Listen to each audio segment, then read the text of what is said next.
ഇന്ന് നോമ്പ് 7. എൻ്റെ വീട്ടിൽ നോമ്പർപ്പിക്കലാണ്. പിള്ളേരെ എല്ലാവരും ഉറക്കത്തിൽ നിന്ന് എണീപ്പിച്ച് ഞങ്ങൾ രാവിലെ തന്നെ അങ്ങോട്ട് പോവാണ്. കാരണം ഞങ്ങൾ അവിടെ ആക്കിയിട്ട് വേണം കാക്കാക്ക് വർക്കിന് കയറാൻ.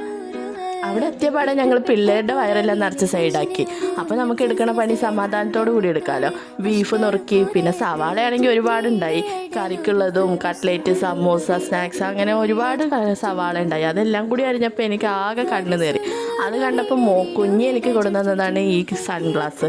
അത് കണ്ടപ്പോൾ മോനൂസ് അവിടെ നിന്ന് പറയുന്നുണ്ട്, ഏത് വൈബ്, സവാള വൈബ് എന്നൊക്കെ. പിന്നെ വലിയൊരു കലം അടുപ്പത്തേക്ക് വെച്ച് അത് കണ്ടപ്പോൾ കുഞ്ഞിക്ക് ഒരേ നിർബന്ധം, ഓയിൽ ഒഴിക്കണം, സവാള ഇടണം എന്നൊക്കെ.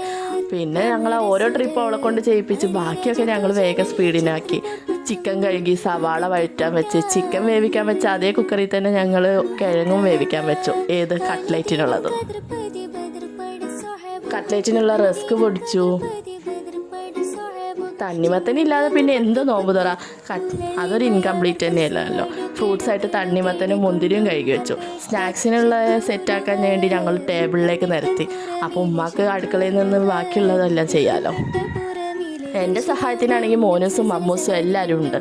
പിന്നെ കുഞ്ഞി എനിക്ക് സൈഡിൽ നിന്ന് കട്ട്ലേറ്റിനുള്ള റസ്കും മുക്കി തരുന്നുണ്ട്.